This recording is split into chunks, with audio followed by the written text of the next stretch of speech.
Amén. Gracias. ¿Puede tomar su lugar, por favor? Esta noche tenemos un tema que es muy importante, pero que sobre todo es trascendente para el desarrollo de nuestra vida cristiana y nuestra vida personal. Y le he puesto por título a la conferencia de esta noche: ataduras discretas. Diga conmigo: ataduras discretas. Una vez más, ataduras discretas. Sabe, hoy vivimos en una sociedad en la que muchas personas caminan por la vida con tormentas sobre sus cabezas y luchas en su corazón. No es de extrañar que mucha de la insatisfacción que los seres humanos experimentamos en la vida se deba en gran medida no solamente a no tener lo que deseamos, sino principalmente a darle espacio en nuestra vida a pensamientos y emociones no sanas. Es verdad que no todos tenemos lo que queremos. El problema de nuestra insatisfacción como seres humanos no radica principalmente en eso. Es cierto que afecta muchísimo el que nuestra atención esté fija en lo que no tenemos y dejemos de disfrutar lo que sí tenemos. Pero lo que realmente provoca un caos en la vida del ser humano es el espacio que le cedemos a pensamientos y emociones no saludables, lo cual a su vez produce en el ser humano actitudes que no siempre se expresan de forma cotidiana, pero que no por ello significa que las hayamos superado o que no sea algo que en lo íntimo estemos enfrentando.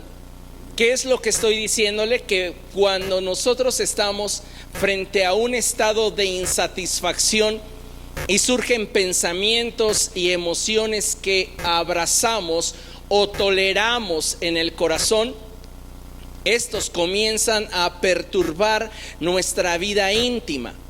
Y aun cuando no siempre lo expresemos abiertamente, no significa por ello que sea una situación superada o que sea algo que no estemos viviendo.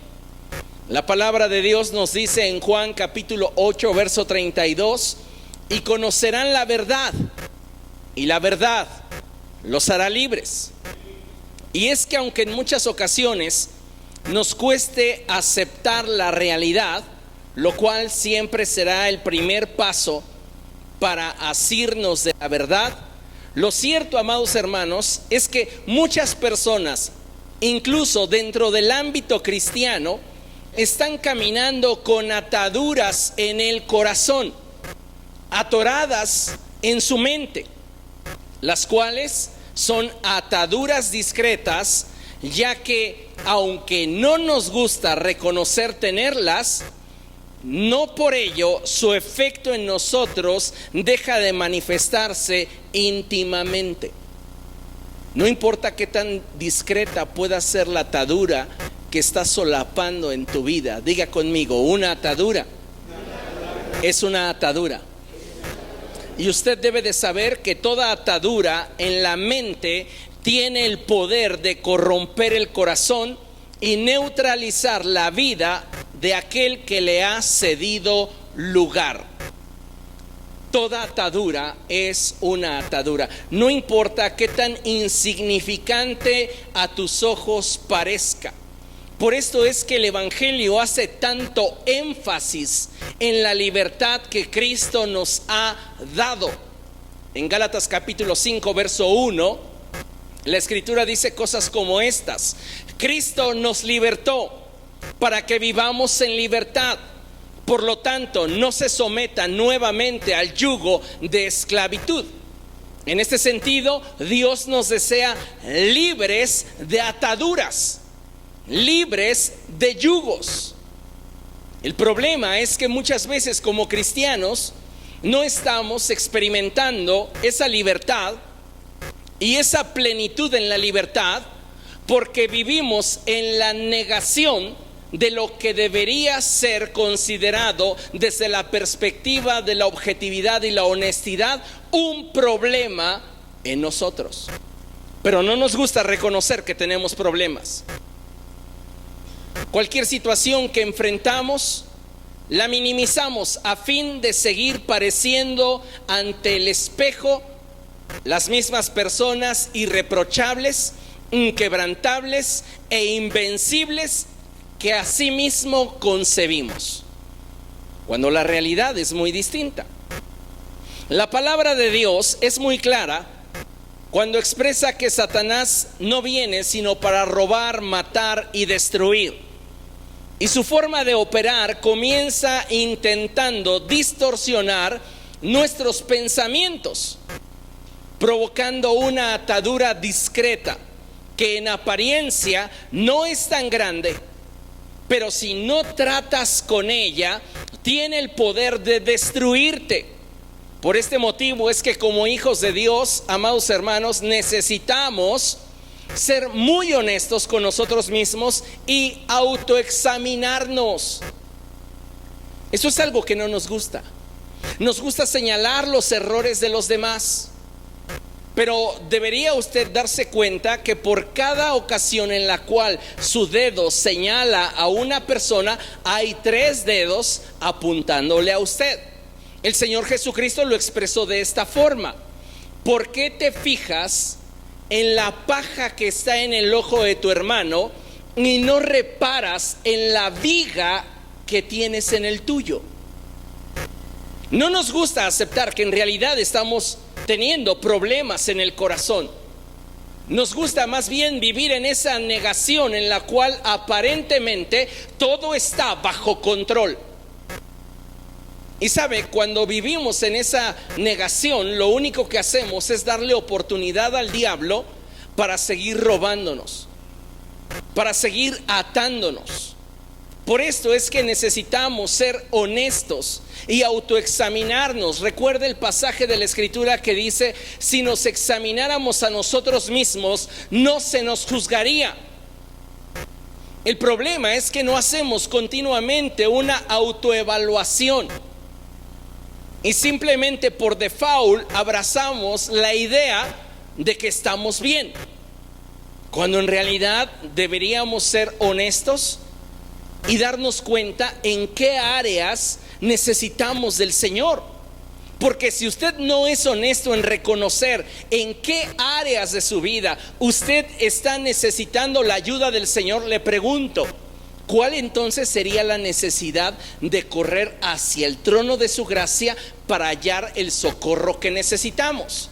Si yo no necesito nada, me pareceré a la iglesia de Apocalipsis que dice: me he enriquecido y no tengo necesidad de ninguna cosa. ¿Cuántas veces la actitud del creyente es semejante a esta?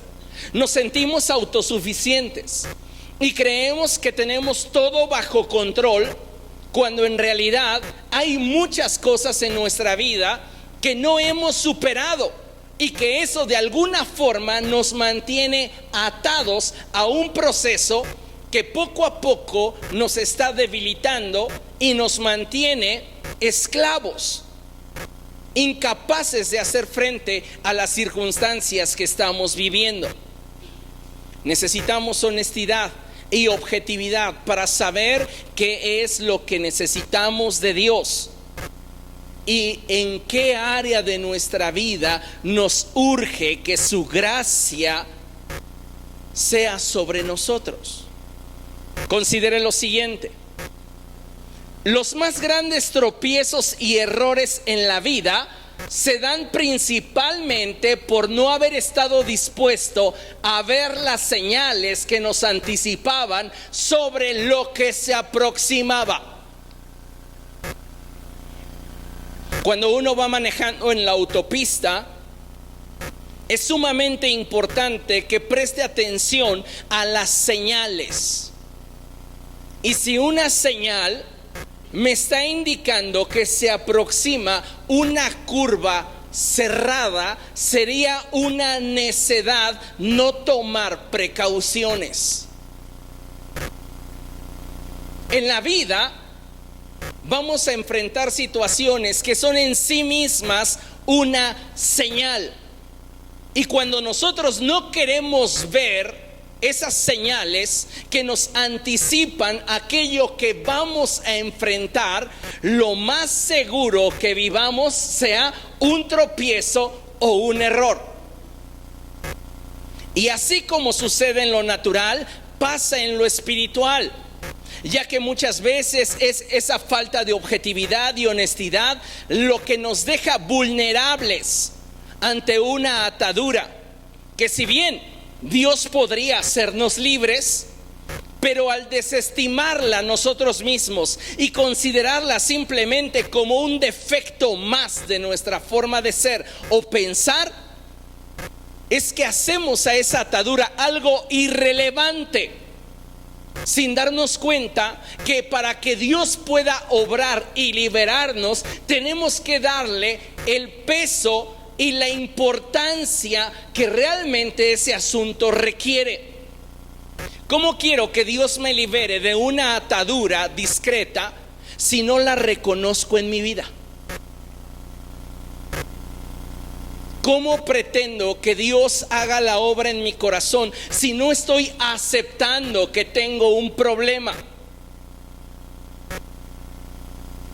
Muchas personas hoy día, cuando logran descubrir que algo en su vida espiritual no anda bien, lo atañen a un defecto de carácter. Es que así somos los Hernández, es que así somos la familia López, cuando en realidad deberíamos responsabilizarnos de aquello que en nuestra vida no está bien. Cada uno de nosotros, dice la palabra de Dios, dará cuentas a Dios de sí. En ese sentido, cada uno de nosotros es responsable de la condición en la cual se presenta delante de Dios y la condición en la cual vive de forma cotidiana.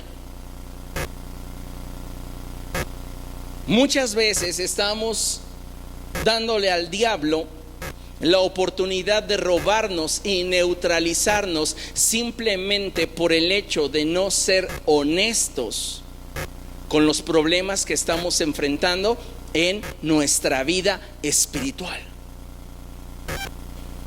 Abra su Biblia conmigo, por favor, en Hebreos capítulo 12. Y note algo sumamente importante que la palabra de Dios nos quiere comunicar. Hebreos capítulo 12, verso 15. Y dice la palabra de nuestro Dios de la siguiente manera: asegúrense de que nadie deje de alcanzar la gracia de Dios, de que ninguna raíz amarga brote y cause dificultades y corrompa a muchos. Hebreos capítulo 12, verso 15. Y dice la escritura así: asegúrense de que nadie deje de alcanzar la gracia de Dios. Asegúrense de que nadie sea esclavizado por el diablo, porque esas ataduras que el diablo imponga sobre la vida de aquellos que cedan terreno en sus mentes y corazones hará que brote una raíz amarga que causará problemas y dificultará el avance y crecimiento no solo del individuo que le está cediendo lugar, sino de todos aquellos con los cuales éste logre conectarse.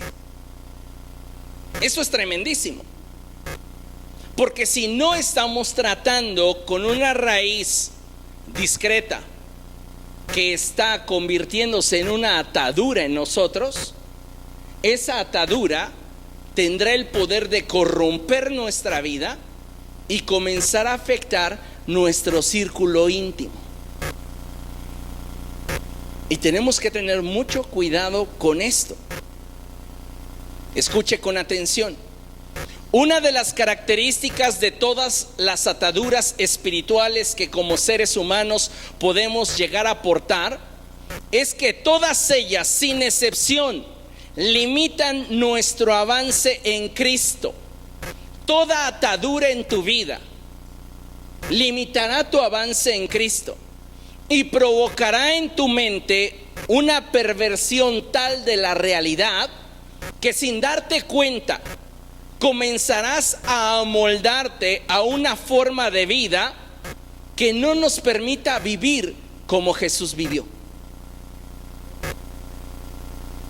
Toda atadura espiritual en nuestra vida, por pequeña, por discreta que parezca, tiene el poder de limitar tu avance en Cristo y provoca en tu mente una perversión de la realidad, de tal modo que pierdes la objetividad para distinguir lo santo de lo profano. Y entonces te vuelves amigo del mundo. ¿Por qué? Porque esa atadura que menospreciaste se ha ido convirtiendo en un velo que te impide avanzar en el desarrollo de tu vida espiritual y pervierte tus pensamientos de tal manera que ya no puedes distinguir con claridad la verdad de la mentira. Quiero invitar aquí a un voluntario. ¿Quién quiere pasar acá? Rápidamente. Manolo, bien, pásale por favor. Y tráete una silla, por favor, Manolo. Aquí está, mira, tómala de aquí enfrente. Te vas a sentar ahí, por favor. Acá arriba. La colocamos aquí, mira, y te sientas ahí. ¿Qué voy a hacer con Manolo? Le voy a colocar unas ataduras discretas. No son muy grandes. Extiende tus manos. Vamos a colocar una aquí, ya que tus manos son grandes.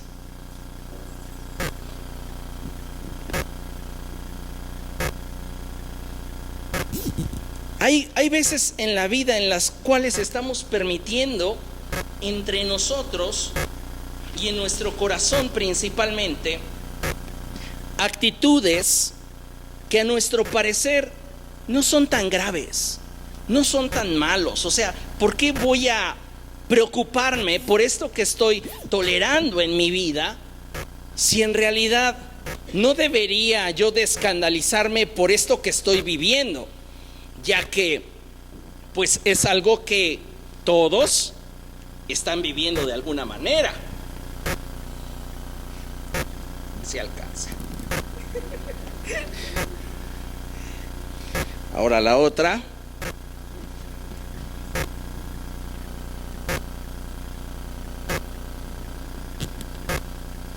Excelente. Y vamos con la última.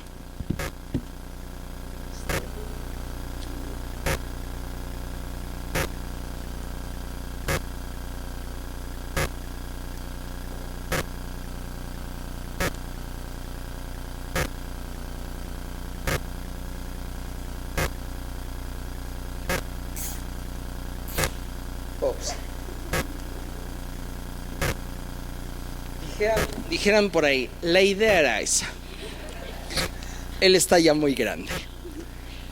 Pero el punto es que en esa posición y en esa situación la atadura no es demasiado estricta, no es demasiado aparatosa, no es demasiado grande, es discreta, pero lo puede neutralizar lo suficiente como para que él no pueda operar con normalidad. Hay ataduras discretas en el corazón del ser humano que muchas veces, de no darnos cuenta, vamos a seguir solapando y tolerando, y poco a poco irán mermando en nosotros nuestro potencial espiritual. Ven, Luis, libéralo. Si confías en él, o yo te paso la navaja mejor. Sí confío en ti. Mientras que Luis ejerce el papel de Cristo, porque para esto vino el Hijo de Dios, para deshacer toda obra del diablo, es importante que usted se cuestione qué ataduras discretas Apóyalo por favor en eso. Podrían estar afectando mi vida que no he considerado. Lo que le estoy diciendo es más importante que la ruptura de un cincho. ¿O usted está esperando que le brote sangre? Ay, tal vez me voy a perder el chorrazo de sangre, ¿sí? No, es más importante lo que le estoy diciendo. Gracias, Manolo, pasa a tu lugar. ¿Qué ataduras discretas estoy permitiendo en mi vida que pueden corromper mi corazón y afectar mi avance en Cristo? Simple, veamos lo siguiente. ¿Cuáles son esas ataduras discretas que tolero en mi corazón? Los celos, la envidia y el resentimiento. ¿Usted va a aceptar sentir celos? No, pues ¿cómo? ¿Cómo? O sea, no. ¿Cómo voy a aceptar que siento celos? ¿Va a aceptar que siente envidia? No, tampoco. ¿O que trae coraje contra alguien? Una atadura discreta. No es tan grave como para que lo confieses. No es algo por lo cual se vaya a acabar el mundo. Y muchos creyentes se lo creen. Dicen, sí, pues en realidad, o sea, ¿quién no ha sentido celos? ¿Quién no ha sentido envidia? ¿Quién no ha sentido enojo, frustración por una situación cualesquiera? Y en ello nos justificamos. Pero realmente, ¿valdrá la pena? Escuche. Es importante que consideremos que al referirnos a estas ataduras discretas, no nos enfocamos en emociones esporádicas que de pronto se salieron de control. No estoy hablando de una situación en la que lo que se manifestó fue el impulso del momento. Tal vez surgió una situación que yo no supe digerir, que yo malentendí, y eso generó en mí el que sintiera celos, el que sintiera envidia o el que algo me molestara. Eso es completamente natural. No.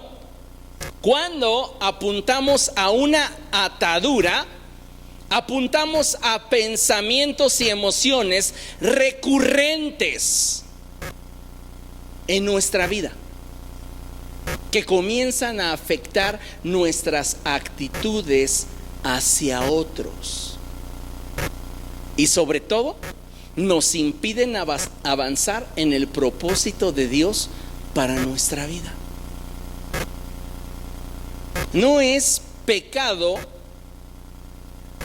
que usted en algún momento de la vida pueda sentir inestabilidad.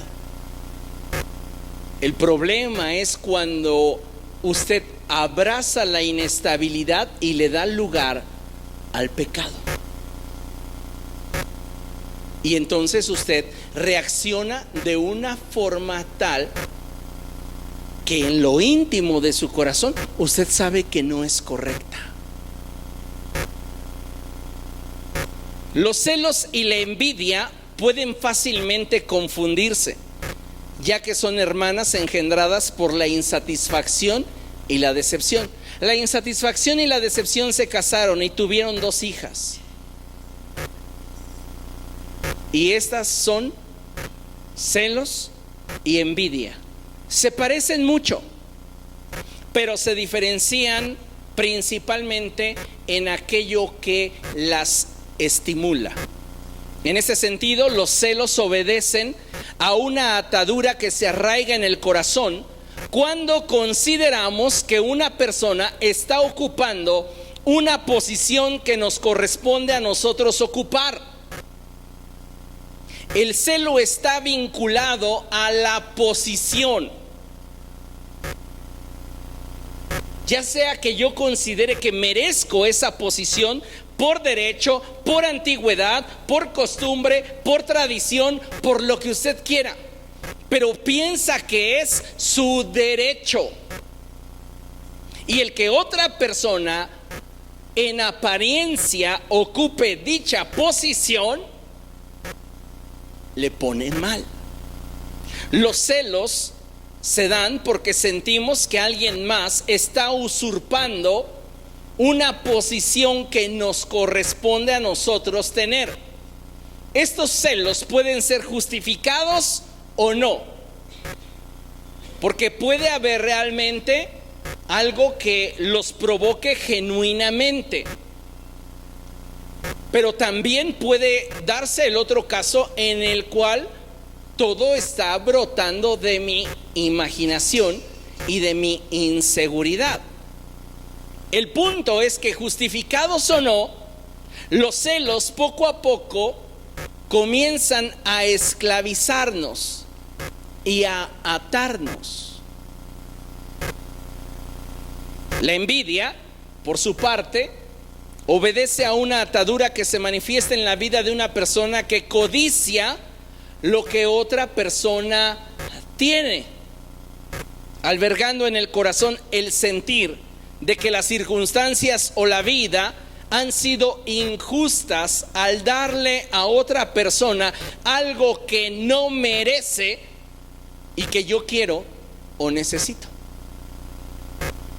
Entonces, si usted se compra un auto nuevecito y alguien pasa con una corcholata desde un extremo hasta el otro, no lo hizo por celos, lo hizo por envidia, porque considera que usted no es merecedor de ese auto y que en lo íntimo de su corazón él o ella merecería tenerlo.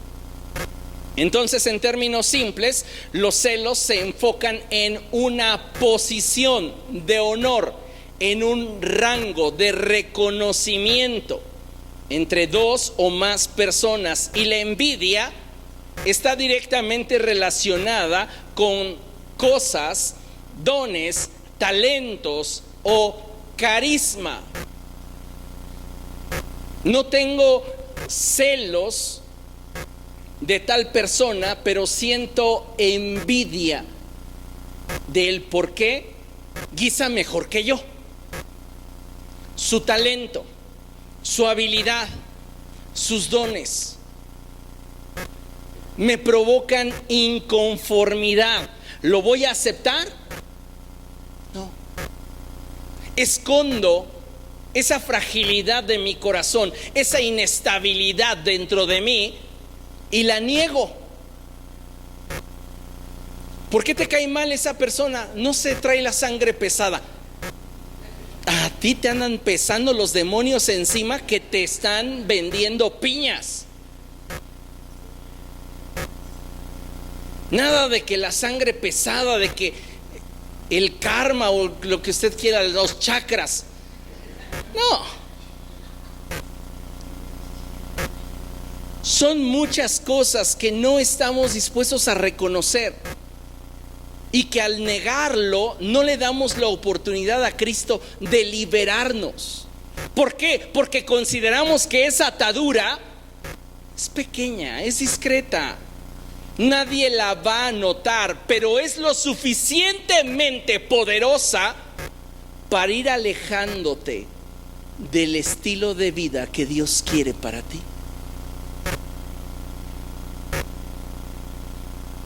Por su parte, el resentimiento, que es medio hermano de los celos y la envidia, es el resultado que produce en el corazón una ofensa o una inconformidad añeja. El Señor Jesucristo dijo: imposible es que no vengan tropiezos. Imposible es que alguien no te ofenda de alguna manera. Pero si tú no estás dispuesto a trabajar en tu corazón, esa ofensa irá añejándose y pervirtiendo tu manera de pensar. ¿Por qué creen ustedes que el Señor Jesucristo dijo que si alguien nos ha ofendido, vayamos nosotros y le pidamos perdón a esa persona? Ahora, en este sentido, a veces se polariza los conceptos y no se interpretan de la manera adecuada. Porque hablando en un caso de víctima y victimario, ¿cómo es que la Escritura dice que la víctima debe de pedirle perdón al victimario? Es decir, debe de aceptar la culpa simplemente a ciegas y nada más, como por default. Perdóname porque sí me merezco que me maltrates y tengas conmigo violencia psicológica y me trates mal. No. O voy a utilizar esa aparente disculpa para reprocharle a las personas lo que no han hecho bien conmigo. Oye, quiero hablar contigo, quiero pedirte que me perdones porque me trataste muy mal y yo considero que no me lo merezco, pero aún así te pido perdón. No, tampoco. ¿Qué es lo que está buscando el Señor? Que nosotros podamos tener la sensibilidad y seamos lo suficientemente maleables como para poder reconocer algún aspecto que de pronto se haya escapado a nuestro consciente. Oye, me enteré de que hablaste mal de mí.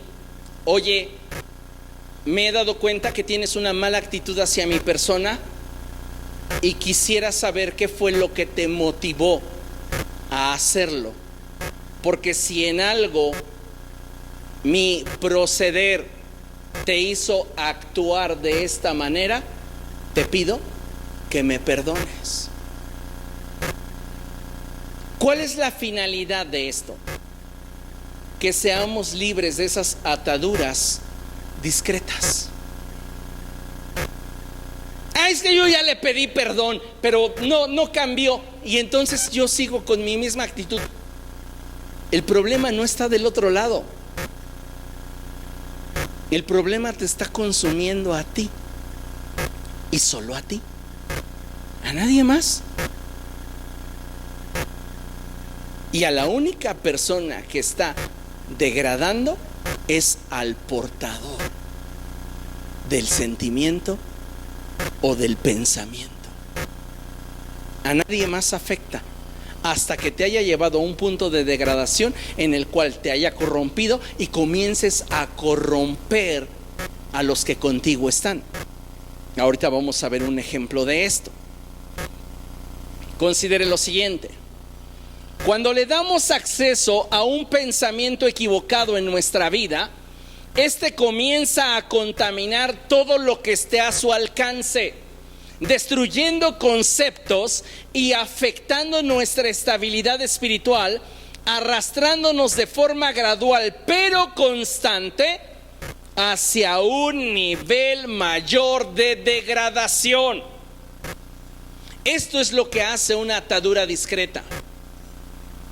Comienza a llevarte de forma gradual pero constante hacia un nivel mayor de degradación. ¿Y cómo lo logra? Pues es que a través del pensamiento erróneo, este comienza a contaminar todo lo que está a su alcance, destruyendo conceptos. Si yo consideraba a alguien buena persona y de pronto esa persona me decepciona, el pensamiento cambia.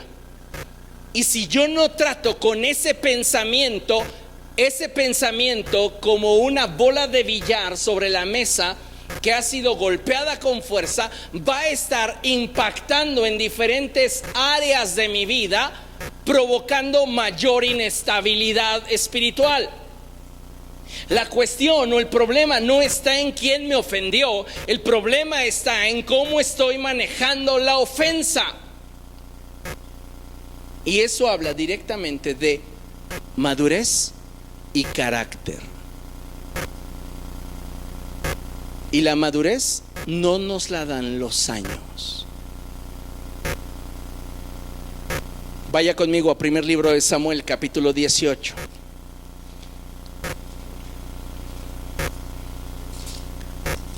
Primero de Samuel, capítulo 18, y vamos a leer a partir del verso 5. Cuando lo tenga, glorifique al Señor. Fíjese lo que dice la palabra del Señor. En el contexto de este texto, David acaba de matar a Goliat. David se ha convertido en un paladín del ejército de Israel. Y dice la palabra del Señor así: cualquier encargo que David recibía de Saúl, lo cumplía con éxito. ¿Quién es David y quién es Saúl? Saúl es el rey de Israel. Y David es un muchacho que acaba de tener una victoria ante un gigante y nada más. De ahí David comenzó a ganar posición en el corazón de Saúl. Y Saúl comenzó a acercarlo más y más a él, porque Saúl veía futuro en David.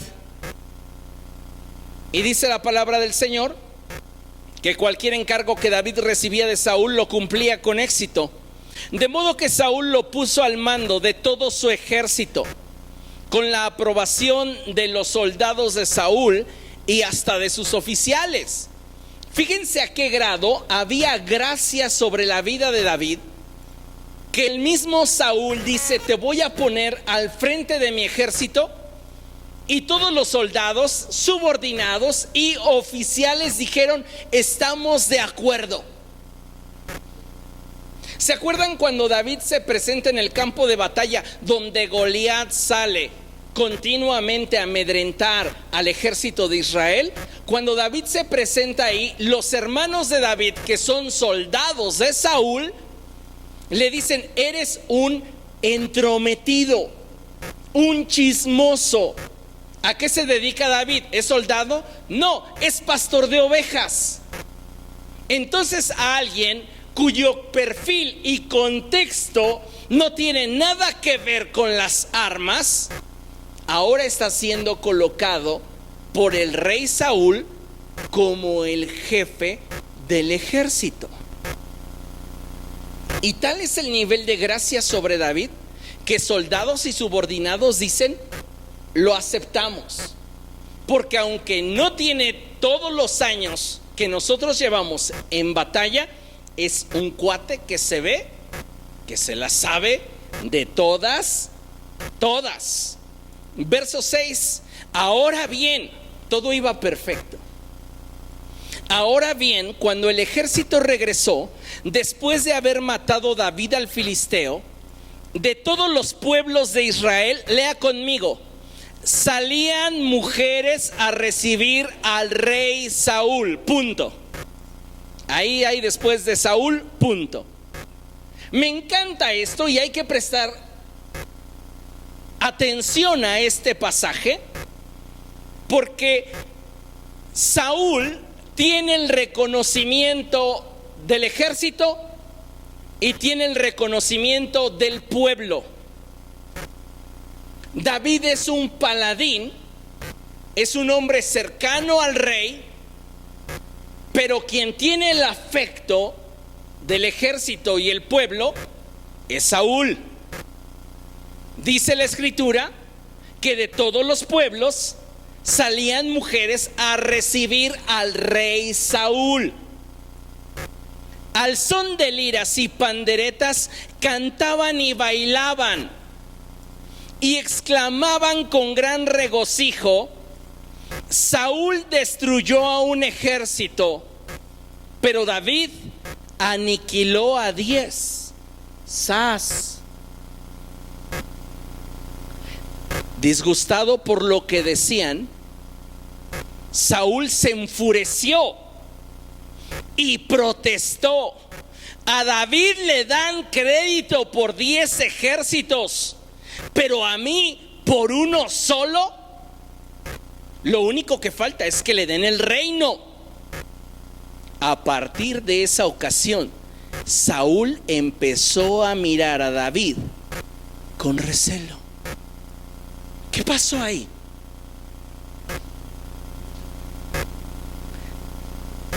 ¿De quién era el pueblo? De Saúl. ¿De quién era el ejército? De Saúl. ¿A quién salieron a recibir las mujeres? A Saúl.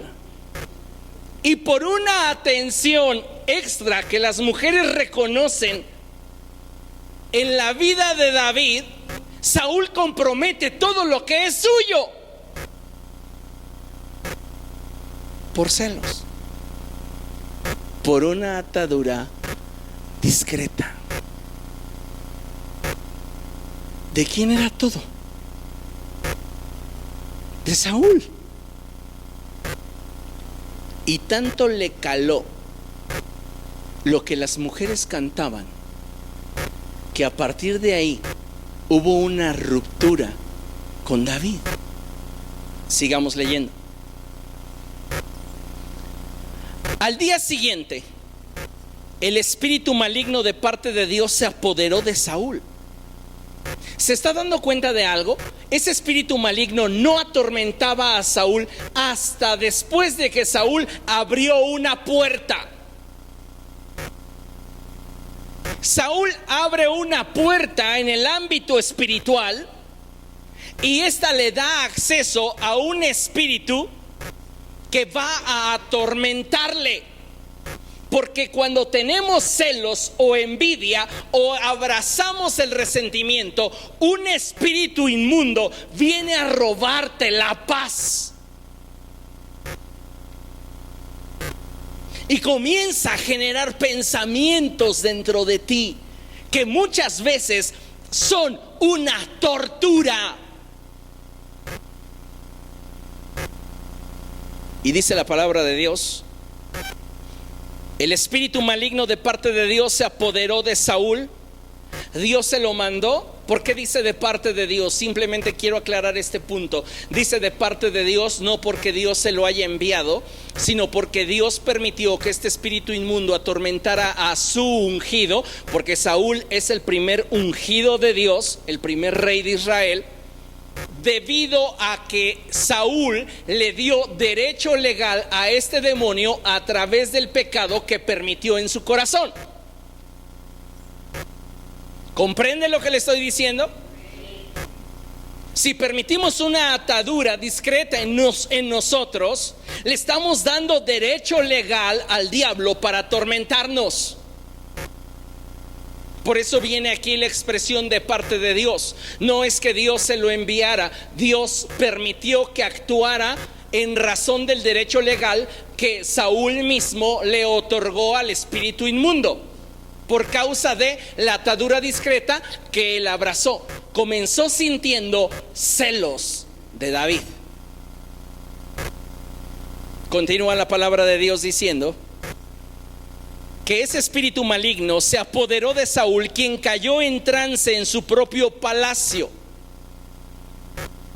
Estaba tan atormentado por esa inestabilidad espiritual que no hallaba paz en su corazón. Y fíjese, andaba con una lanza en la mano, y mientras David tocaba el arpa como era su costumbre, Saúl se la arrojó pensando: a este lo clavo en la pared. ¿Qué está sintiendo ahora? Envidia.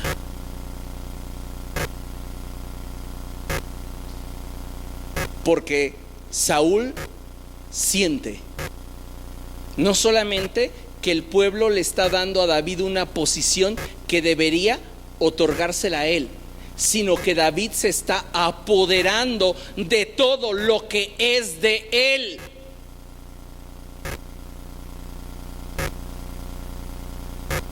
Y lo único que David tiene es carisma, gracia, y párele de contar. Pero todo es de Saúl.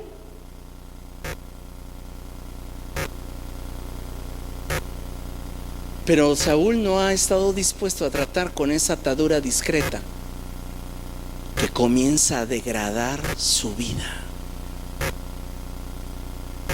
Dice la palabra de Dios que Saúl comenzó a agredir a David, ¿Quieres saber si realmente hay en tu corazón una atadura discreta? Objetivamente, ¿a quién le tiras mala onda cada vez que tienes la oportunidad? ¿A quién le avientas la lanza deseando lastimar? Ahí está tu atadura. Porque sí, aún dentro del pueblo de Dios tenemos preferidos a quienes aventarles suciedad, de quién burlarnos en nuestro pequeño e íntimo círculo. ¿Cree que eso haría Jesús? ¿Ve cómo esa atadura discreta comienza a alejarle del modelo de Cristo?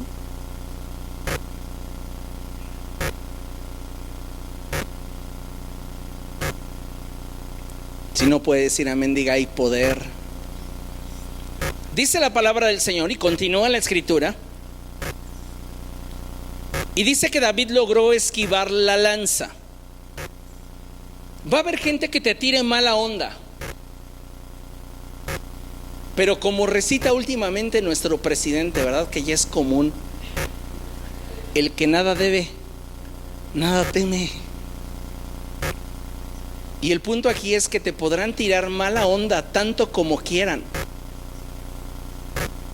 pero la verdad es la única que no requiere defensa alguna. Quien jamás exigirá defensa es la verdad. Y mientras que tú no trabajes con esas ataduras discretas, la tormenta seguirá en tu cabeza. La inestabilidad seguirá en tu corazón. La degradación seguirá en tu alma. Mientras que la gente por la cual no duermes hasta ronca. Es que el problema no está afuera, está dentro. ¿Comprende?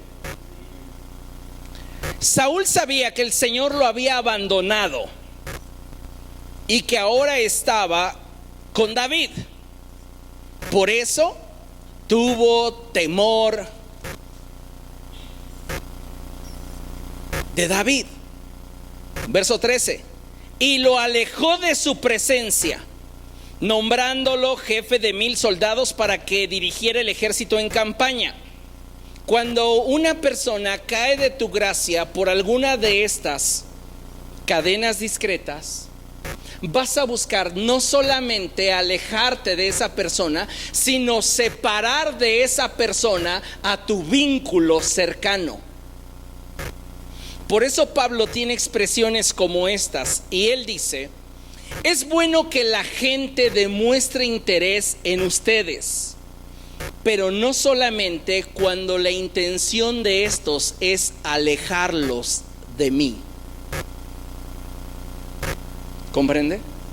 Hay personas que tienen ataduras discretas de celos, de envidia, de resentimiento, que al no saber procesar y no poder tener la libertad que Cristo ofrece, porque en ellos hay negación a la realidad que están viviendo, que no contentos con eso, se van a separar de ti y harán que su círculo íntimo se aleje de ti. Fue lo que buscó Saúl al nombrar a David jefe de 1000, que se largue.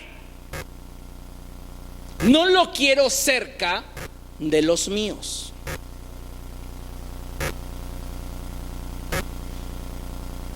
Y fíjese, verso 14: David tuvo éxito en todas sus expediciones, porque el Señor estaba con él. Tal vez Saúl le quitó su favor, tal vez Saúl le tiró mala onda, tal vez Saúl pensaba lo peor de David, pero la gracia de Dios estaba con David, aún cuando todo era de Saúl. Al ver el éxito de David, Saúl se llenó de temor. Pero todos en Israel y Judá sentían gran aprecio por David porque él los dirigía en campaña. Un día Saúl le dijo a David: aquí tienes a Merab, mi hija mayor. Te la entrego por esposa con la condición de que me sirvas con valentía peleando las batallas del Señor.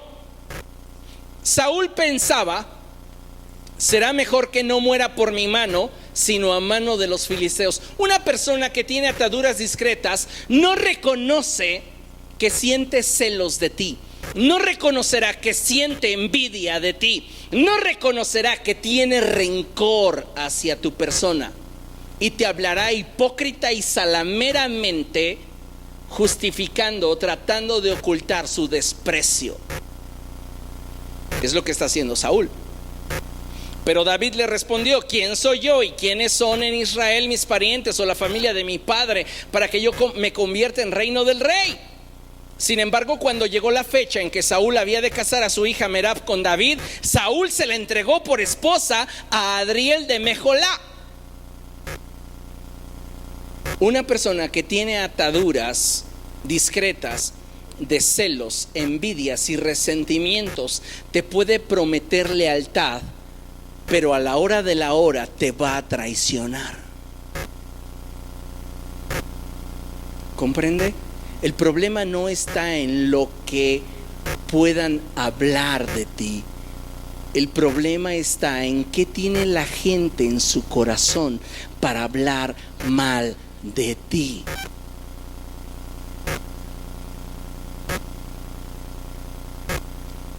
Dice la palabra del Señor: Mical, la otra hija de Saúl, se enamoró de David.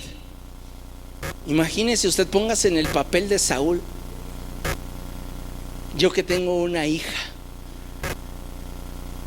y dice: ¿y qué tal si se enamora de alguien por aquí por donde vivimos? Digo: no, Señor, no lo permitas.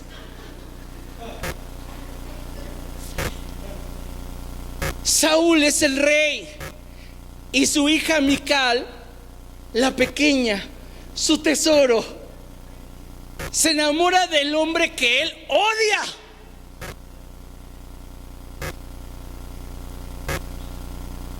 ¿Sabe por qué Saúl comenzó a perderlo todo? Por no haber tratado con esas ataduras discretas. Lo que era de él lo fue perdiendo por no poder experimentar libertad. Dice la palabra de Dios, verso 21: y Saúl pensó: está bien, se la voy a entregar a David como esposa, pero le voy a pedir un botín a cambio. Y dice que lo que Saúl deseaba era que David cayera a manos de los filisteos. Nuevamente, aparentemente es su amigo, le saluda, le sonríe: ¿quieres a mi hija, verdad? Me agrada la idea. Dios te bendiga, David. Solamente te voy a decir una cosa: necesito 100 prepucios de filisteos. No iba a andar David entre el campamento filisteo: ¿me regalas tu prepucio? No, eso no se pide. Tenía que matarlos. No creo que alguien dijera: yo te lo dono. No, los tenía que matar y tomarlos. Pero ¿qué cree? Cuando realmente sabes lo que quieres, no importa el costo que tengas que pagar. Dice la palabra de Dios que David dijo: está perfecto. No solo 100, 200 prepucios. Y le llevó 200 prepucios al rey para que le entregara la mano de Mical. Dice la palabra de Dios, verso 26: cuando los funcionarios de Saúl le dieron el mensaje a David, no le pareció mala la idea de convertirse en yerno del rey. Aún no se había cumplido el plazo cuando David fue con sus soldados y mató a 200 filisteos, cuyos prepucios entregó al rey para convertirse en su yerno. Así fue como Saúl le dio la mano de su hija Mical. Saúl se dio cuenta de que en efecto el Señor estaba con David y de que su hija Mical lo amaba. Por eso aumentó el temor que Saúl sentía por David y se convirtió en su enemigo por el resto de su vida. Era una atadura muy discreta, no demasiado grande, pero no la supo manejar. Y todo lo que tenía como propio lo perdió. Vean lo que tenemos proyectado en la pantalla. Hablamos de los celos y la envidia. Ahora vamos al resentimiento. El resentimiento es el veneno que día con día te tomas esperando que se muera otro. Es ese enojo arraigado en lo íntimo, justificado o no, que nos impide buscar el bienestar de quien de acuerdo a nuestro sentir nos ha agraviado. Es un estado que identificamos como algo vergonzoso y que por ende siempre tratamos de disimular. ¿Por qué no aceptamos los celos, la envidia o el resentimiento? Porque en lo íntimo es vergonzoso. Si no fuera vergonzoso, lo andarías presumiendo. Yo tengo celos de esa persona. Oh, mira, siente celos. Denle un aplauso, reconocimiento al celoso. Es vergonzoso sentir celos. Es vergonzoso sentir envidia. Es vergonzoso tener resentimiento. Y como es vergonzoso, lo ocultamos y lo negamos.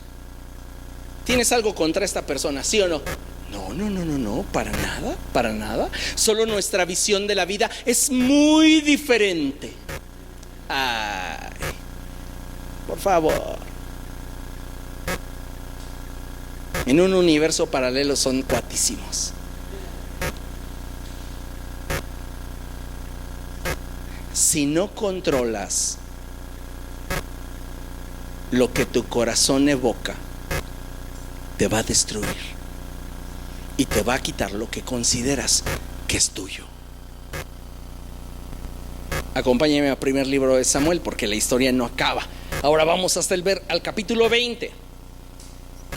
Aquí hay una situación, y es que David comienza a entablar amistad con el hijo de Saúl. ¿Se acuerda que David se casó con Mical? David es yerno del rey.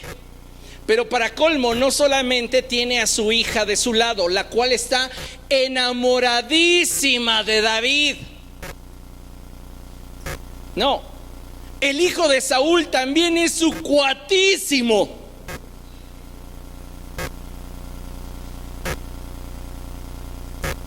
Tiene problemas Saúl. Y no por David. David no es el problema. El problema es lo que él ha guardado en el corazón.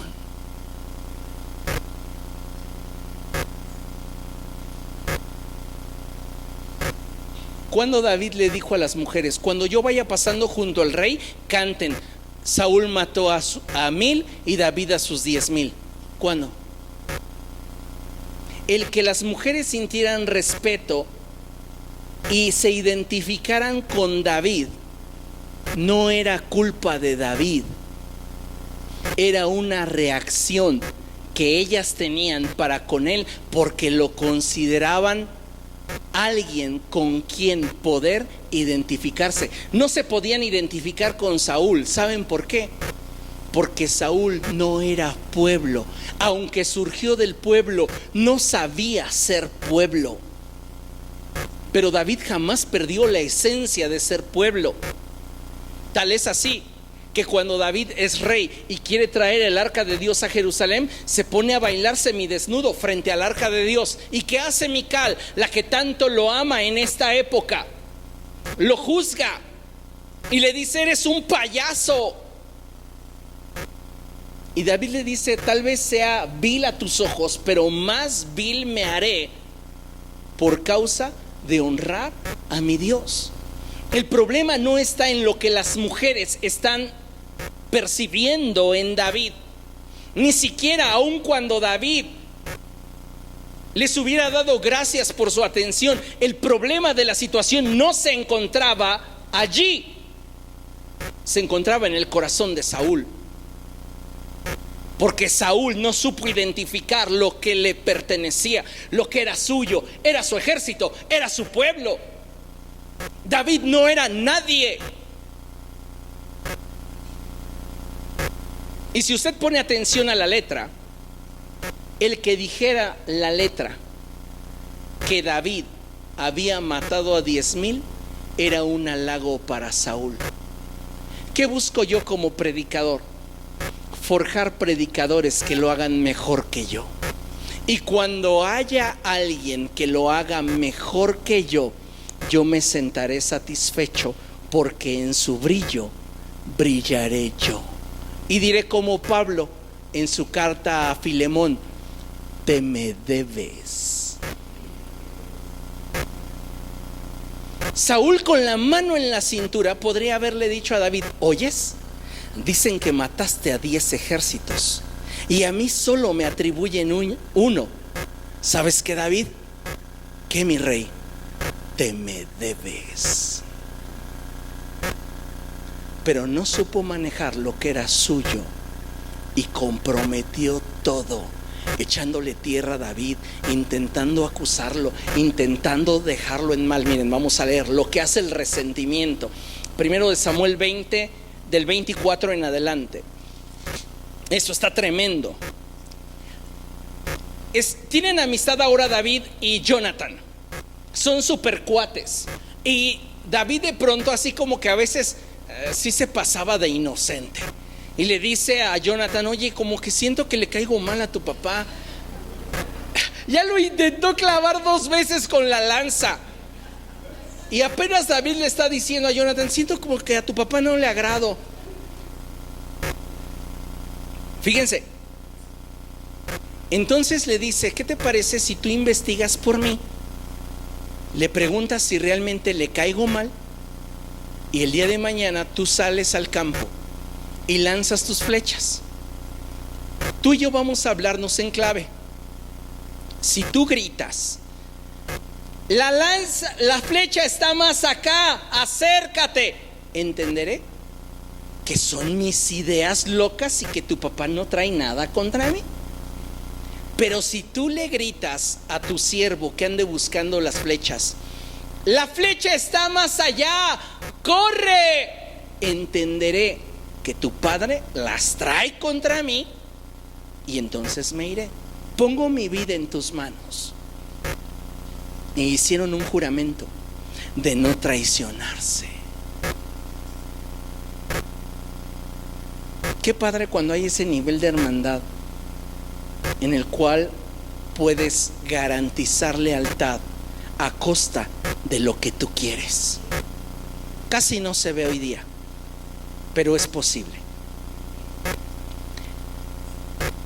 Y dice la palabra de Dios que después de haberle gritado: las flechas están más allá, vete, David se ausentó de una cena importantísima donde Saúl esperaba verlo.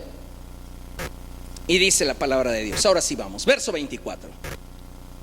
David se escondió en el campo. Cuando llegó la fiesta de la luna nueva, el rey se sentó a la mesa para comer, ocupando como de costumbre el puesto junto a la pared. Jonathan se sentó enfrente, mientras que Abner se acomodó a un lado de Saúl. El asiento de David quedó desocupado.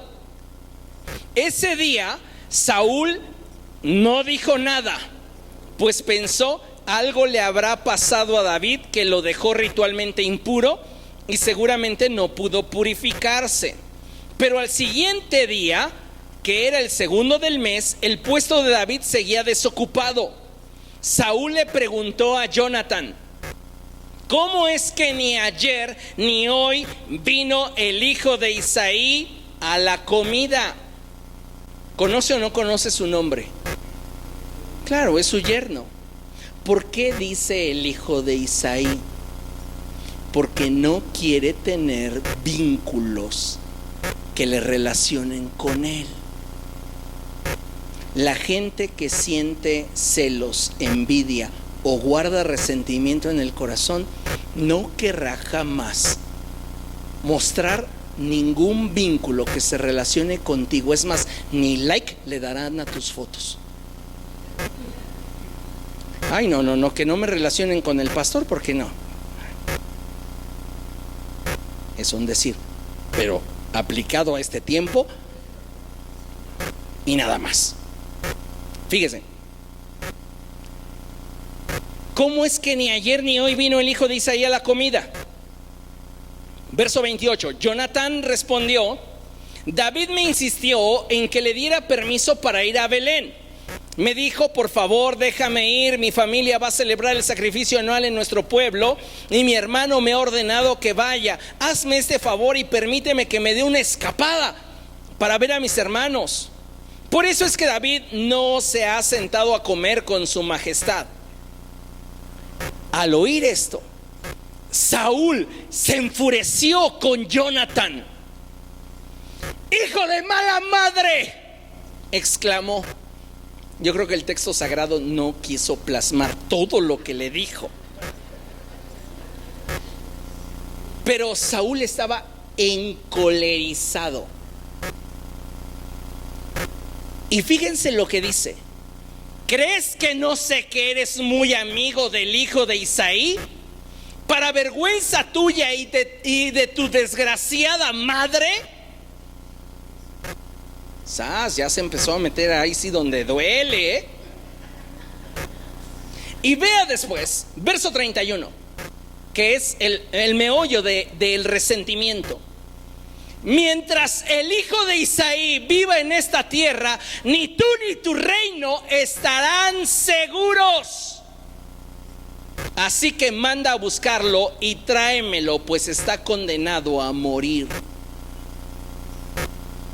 Está tratando de convencer a Jonatán de que David es un monstruo, porque lo único que quiere es dejar a David solo, porque sus motivaciones no son sanas.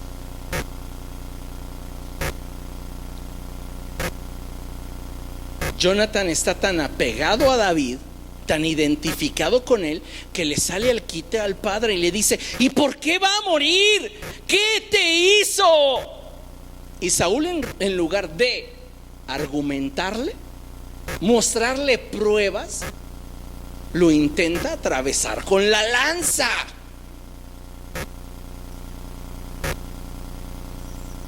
Una persona que no ha dominado, no ha gobernado sobre sus ataduras discretas,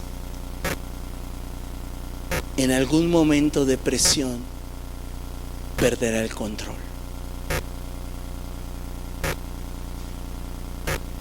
Y tenemos que tener cuidado con eso. Saúl no supo ponerle un alto a esas ataduras discretas, y su reino comenzó a decaer. Y tal como lo temía, lo que era de él terminó siendo de David.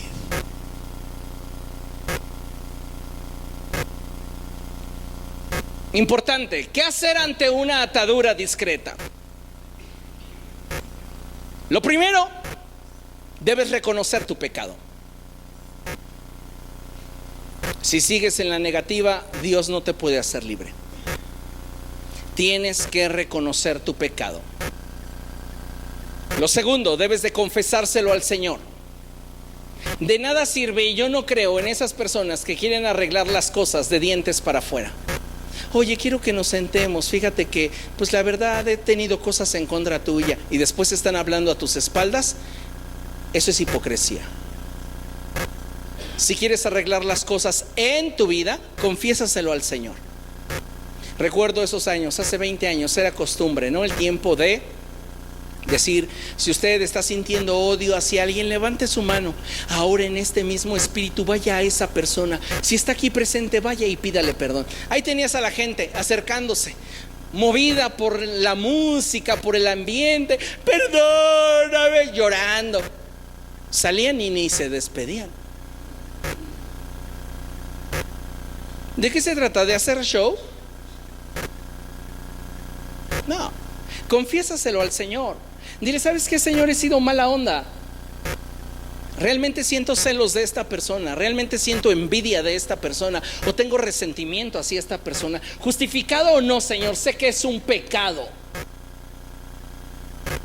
Y solo hasta que lo reconozcas y lo confieses, la sangre de Jesús puede hacer una obra en ti. 3, tienes que renunciar a esa actitud.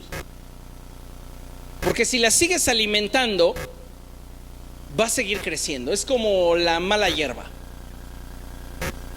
Si le sigues dando las condiciones en las que crece, va a crecer. Te dediques a arrancarla una u otra vez, le vuelves a dar condiciones, vuelve a crecer. Y en caso necesario tienes que resarcir el daño. Pero mínimamente tienes que reconocer tu pecado, confesarlo al Señor y renunciar a esa actitud.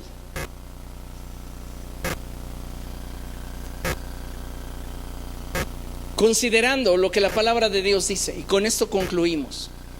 En 1 de Juan capítulo 3 verso 8 dice: el que practica el pecado es del diablo, porque el diablo ha estado pecando desde el principio.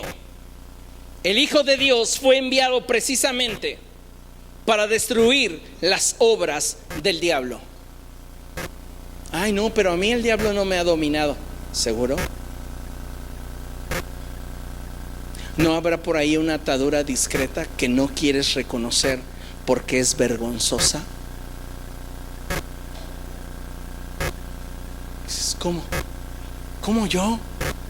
Yo voy a reconocer que siento. No, no lo hagas conmigo. Yo no soy nadie. Es con Dios. Y mientras que no reconozcas, el diablo seguirá amarrándote, imposibilitándote de ser libre